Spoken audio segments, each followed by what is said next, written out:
Hello दोस्तों, हमारा अगला टॉपिक है डिस्कशन का लंप्ड सर्किट एब्स्ट्रैक्शन। तो दोस्तों लंप्ड सर्किट एब्स्ट्रैक्शन क्या होता है?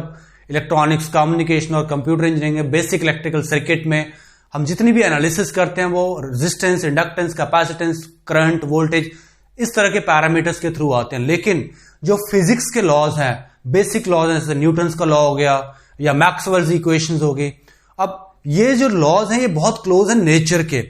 नेचर में अगर कोई भी चेंज हो रही है, जैसे temperature change, pressure change, ultimately इन सारी चेंज को हम करंट या वोल्टेज की फॉर्म में मेजर करते हैं। तो अगर स्मॉल चेंज होगी तो करंट वोल्टेज की वैल्यू कम आएगी, अगर लार्ज चेंज होगी तो करंट और वोल्टेज की वैल्यू लार्ज आएगी। तो दोस्तों हम ये कैसे कह सकते हैं कि करंट एंड वोल्टेज की फॉर्म में हम इसको नेचर की चेंज को लिख सकते हैं? तो इस मेथड को जिसके थ्रू हम लोग स्मॉल या नेचुरल फिनोमेना जो भी चेंज आती है उसको करंट एंड वोल्टेज की फॉर्म में लिख पाते हैं, इसको बोलते हैं मेथड को लंप्ड सर्किट एब्स्ट्रैक्शन। अब नेचुरल चेंजेस जो हैं उनको मेजर करने के लिए भी हमने लॉ बना रखे हैं, जैसे आगे आपका न्यूटन लॉ, मैक्सवेल्स इक्वेशंस। तो ऐसे बहुत सारे गॉसेस लॉ हैं, बहुत सारे लॉज हैं जो नेचर के बहुत पास हैं। लेकिन ये जो सर्किट एलिमेंट है आर, एल, सी, वी, आई, ये इनको बोलते हैं lumped circuit abstractions, lumped circuit abstraction, lumped circuit elements. तो ये जो है सर्किट एनालिसिस के एलिमेंट बहुत क्लोज हैं। अब हमारा पर्पस क्या है? इन सारी नेचुरल लॉज से हमने इन लंप्ड सर्किट एब्स्ट्रैक्शंस को लिंक करना है, और जब हम इसको लिंक कर पाएंगे उसके बाद विल सी कि भाई R L C is very well link to analog circuit abstractions. मतलब एनालॉग सर्किट्स के हम लोग बड़े बड़े सर्किट एप्लीकेशंस क्रिएट कर सकते हैं।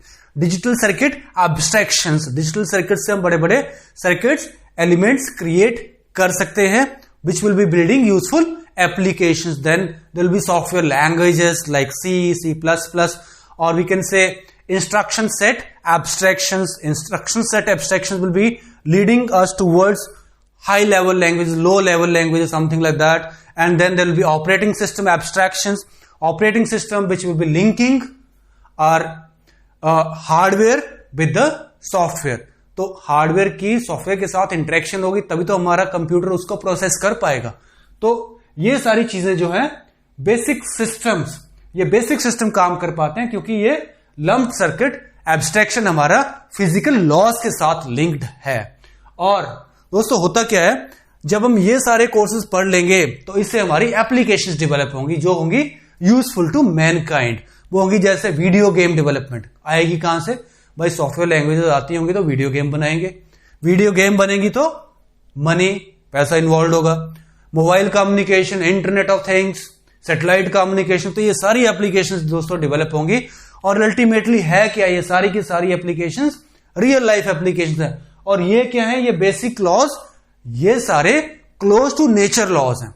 तो हमने नेचर को लिंक करना है एप्लीकेशंस के साथ। लेकिन आज जो हमारा ऑब्जेक्टिव है वो हम इन नेचर के जो लॉ हैं, नेचर से जो बहुत लिंक्ड लॉज हैं, उनको हमने लिंक करना है लंप्ड सर्किट एब्स्ट्रैक्शंस के साथ। तो दोस्तों इसको मैंने 3 पार्ट्स में लिया, अभी एक छोटा सा पार्ट लिया है कि जो ओम्स लॉ है उसको लिंक करना है न्यूटन्स लॉ के साथ। कैसे कर सकते हैं?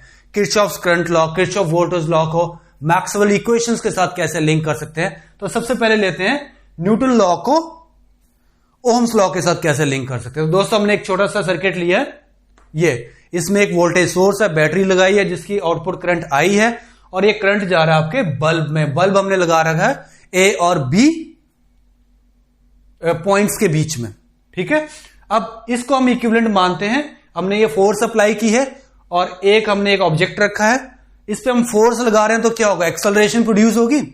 अब दोस्तों अगर मैं आपको बोलूं कि भैया एक्सेलरेशन कैलकुलेट करो कितनी होगी, तो आप पूछोगे भैया मास तो बताओ। तो मास मैं बताता हूं आपको, मास इसका m है, लेकिन फिर भी आप इसका जवाब नहीं दे पाओगे। क्योंकि अब देखो बात यह है कि अगर ये सरफेस के ऊपर रखा हुआ है मास, और ये मास है आपका इस तरह का, और बहुत कम पार्ट इसका सरफेस के साथ टच कर रहा है, तो आपको बहुत ज्यादा फोर्स नहीं चाहिए एक्सेलरेट करने के लिए। लेकिन अगर ये ऑब्जेक्ट इस तरह का है, मतलब बहुत ज्यादा पार्ट इस ऑब्जेक्ट का ग्राउंड को या सरफेस को टच करे, तो बहुत ज्यादा फोर्स चाहिए एक्सेलरेशन जनरेट करने के लिए। लेकिन हम इस झमेले में नहीं पड़ना चाहते। हम कहते हैं एब्स्ट्रैक्शन में जाएंगे हम इसको बोलेंगे पॉइंट मास। ठीक है, +1 में भी यही किया था कि this mass is basically a point mass. तो जब हमने एब्स्ट्रैक्शन यूज कर ली कि this mass is a point mass, तो हमारी जो कॉम्प्लेक्सिटी थी वो खत्म हो गई। अब हम आराम से बोल सकते हैं कि एक्सेलरेशन प्रोड्यूस हुई किसने की, क्या अप्लाई हुआ था, फोर्स, और फोर्स ने किसको ओवरकम किया, मास को। तो force upon mass is acceleration. तो ये बेसिक लॉ बन गया न्यूटन्स सेकंड लॉ। अब हम बात करते हैं कि ये भाई सर्किट के साथ कैसे लिंक्ड है। तो ये वोल्टेज सोर्स है, यहां पर आ गया, वोल्टेज सोर्स की वजह से करंट प्रोड्यूस हुआ, ये आ गया, और इस बल्ब को हमने इक्विवेलेंट कर दिया रेजिस्टेंस एलिमेंट के साथ, वो यहां पर आ गया। अब इलेक्ट्रोमोटिव फोर्स आपकी वोल्टेज होगी, तो फोर्स क्या होगी आपकी, फोर्स होगी आपकी V के बराबर। इसने क्या एक्सेलरेशन प्रोड्यूस किया, इसने करंट प्रोड्यूस किया भाई, तो ये करंट I प्रोड्यूस किया, मतलब यहां पर आपका आ गया करंट I। और किसको ओवरकम किया इसने, इस रेजिस्टेंस को ओवरकम किया।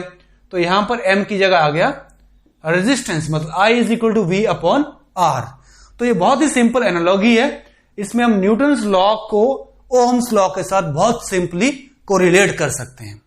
ठीक है, अब ये तो हो गया आपका न्यूटन्स लॉ को ओम्स के साथ कैसे लिंक करते हैं। अब सेकंड पार्ट में हम आते हैं दोस्तों, किरचॉफ्स करंट लॉ। मतलब आपके पास मैथमेटिकल मैक्सवेल्स इक्वेशंस पढ़ी हुई हैं, आपने Maxwell's equations which are very close to nature, इनको आपने दोस्तों लिंक करना है किरचॉफ करंट लॉ के साथ।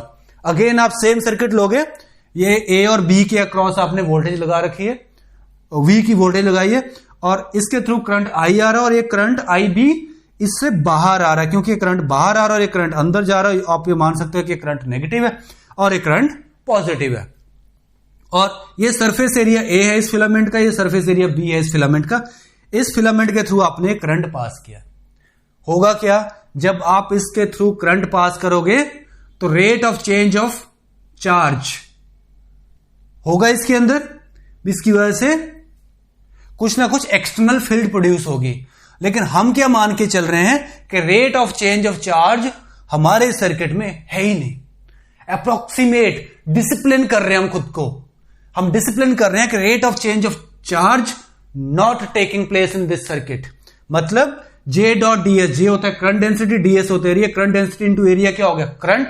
तो करंट हो गया SA के ऊपर जो करंट है वो IA है, तो यहां पर आ गया IA। J dot ds current density into area, तो ये बन गया आपका IB। So IA minus IB is equal to 0। हम क्या मान रहे हैं भाइयों कि rate of change of charge with respect to time ये आपका 0 के बराबर है। मतलब हम डिसिप्लिन कर रहे हैं खुद को, लिमिट कर रहे हैं खुद को कि ये 0 के बराबर है। अगर हम ऐसा नहीं करें तो दोस्तों ये इक्वेशन कॉम्प्लेक्स बन जाएगी, हमें इसको सॉल्व करना मुश्किल पड़ जाएगा। इसी को हम कहते हैं एब्स्ट्रैक्शन। ठीक है, तो जब हमने ये एब्स्ट्रैक्शन ली तो IA minus IB equal to 0, और IA आ गया आपका IB के बराबर, और IA IB के बराबर होता है, ये आपका बन गया किरचॉफ्स करंट लॉ। तो बहुत ही सिंपल है, लेकिन इसको सिंपली नेचर के लॉ के साथ लिंक करने के लिए हमें एक अप्रोक्सीमेशन लेनी पड़ी है, एब्स्ट्रैक्शन लेनी पड़ी है, जिसको हम बोलते हैं minus del Q upon del T equal to 0। अब हम थर्ड पार्ट की तरफ आते हैं, जो है Maxwell's fourth equation, that is J dot ds is equal to Maxwell's third equation. ये कहती है E dot dl integral is equal to minus del phi upon del T, rate of change of flux is equal to E dot dl। अब इसके लिए हमने क्योंकि loop पे बात करनी है, किरचॉफ वोल्टेज की बात करनी है, तो भाई हम लोग सर्किट भी ऐसा ही लेंगे जिसमें एक बढ़िया सा लूप बनता हो। तो ये हमने लूप वाला सर्किट ले लिया। ये वोल्टेज सोर्स अप्लाई किया है, इससे जो करंट है ये ऐसे एलिमेंट्स के थ्रू ऐसे मूव करेगा। मतलब करंट आपका A B C in point से होकर ऐसे मूव करेगा। अब हमारी जो इक्वेशन है ये है E dot dl is equal to minus del phi B upon del T equal to 0। हम क्या मान रहे हैं कि जब इन एलिमेंट्स में करंट पास कर रहा है तो भैया फ्लक्स नहीं आ रहा, मतलब एलिमेंट्स के आउटसाइड जो फ्लक्स आना चाहिए वो नहीं आ रहा। Approximation, we are disciplining ourselves, इसको बोलते हैं अंडर लंप्ड मैटर डिसिप्लिन। मतलब खुद को डिसिप्लिन कर रहे हैं कि भाई del phi B upon del T ये 0 के बराबर है। अगर हम इसको 0 के बराबर नहीं करेंगे तो सॉल्व करना कॉम्प्लेक्स पड़ जाएगा। हम इसकी कॉम्प्लेक्सिटी को कम करने के लिए लंप्ड मैटर डिसिप्लिन में जा रहे हैं। ठीक है, तो ये आ गया आपका C2A आपका आ गया E dot dl, A to B आपका आ गया E dot dl, B to C आ गया आपका EDL, मतलब ये वोल्टेज प्लस ये वोल्टेज प्लस ए voltage, total voltage of the loop equal to 0, VCA plus VAB plus VBC equal to 0। Ultimately ये बन गया दोस्तों किरचॉफ्स वोल्टेज लॉ के, total voltage of the loop is equal to 0, तो Kirchhoff voltage law बन गया। लेकिन ये तब तक नहीं बन सकता जब तक हम खुद को डिसिप्लिन नहीं करते, मतलब मैक्सवेल की इक्वेशन जो नेचर से बहुत क्लोज है उसको हमें एब्स्ट्रैक्ट करना पड़ेगा, उसको हमें अप्रोक्सीमेट करना पड़ेगा। अप्रोक्सीमेट हमने कैसे किया, यहां पर minus del Q upon del T equal to 0 लिया और यहां पर minus del phi upon del T equal to 0 लिया। ये अप्रोक्सीमेशन या एब्स्ट्रैक्शन जब हम लेते हैं तो ही इसको हम लोग Kirchhoff current law, Kirchhoff voltage law, या मास को जब हमने पॉइंट मास लिया तो ही इसको हम लोग ओम्स लॉ के साथ लिंक कर पाए हैं दोस्तों। तो दोस्तों अगर आपको मेरा लेक्चर पसंद आया हो तो please subscribe, like and share. Thank you very much.